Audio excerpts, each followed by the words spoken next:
د ایران د سپاه پاسداران انقلاب ځواکونه وایي چې د حماس ډلې مشر اسماعیل هونیا د دې هیواد په پایتخت تهران کې وژل شوی دی. سلام ستړي مشئ پام وکړئ د ایران ټي وي یوټیوب چینل څخه تازه او مهم خبر ته. د سپاه پاسداران انقلاب ځواکونو په یوې اعلامیې کې ویلي چې په تهران کې د اسماعیل هونیا د اوسېدو په ځای برید شوی، خو دا نه دی ویلي چې برید څه ډول او چا کړی دی. په اعلامیه کې ویل شوي دي چې د ښاغلي هونیا یو ساتونکی هم په دې برید کې وژل شوی دی. د ایران په دولتي تلویزیون کې د حماس مشر د ترور جزئیات نه دي ورکړل شوي او تر اوسه هیچا د هغه د وژلو ادعا نه ده کړې، خو د قتل شک به په اسرائیلو راځي.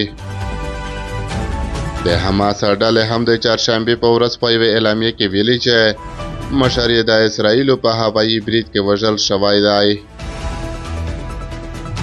حماس ډلې په یوې اعلامیې کې ویلي دي ورور مشر مجاهد اسماعیل هونیا د خوځښت مشر د تهران په مرکزی دفتر کې په صهیونیستي برید کې وژل شوی دی.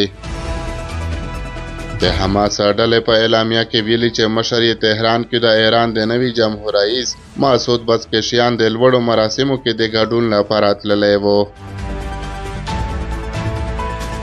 اسرائیلو هم تر اوسه د حماس مشر وژل کېدو په هکله تفسیر نه ده کړې، خو د اکتوبر 9 نیټې بریدونو څخه وروسته چې 12 کسان پکې وژل شوي وو، د حماس د ډلې مشر اسماعیل هونیا او نورو چارواکو د وژلو هوډ څرګند کړی و. تر دې وړاندې د اسماعیل هونیا 3 زامن هم په غزه کې د اسرائیلو په هوایي برید کې وژل شوي وو. دغه برید چې د روان میلادي کال د اپریل میاشت کې شوی و، د حماس د مشر 3 لمسیان او 1 لمسی هم پکې وژل شوي وو.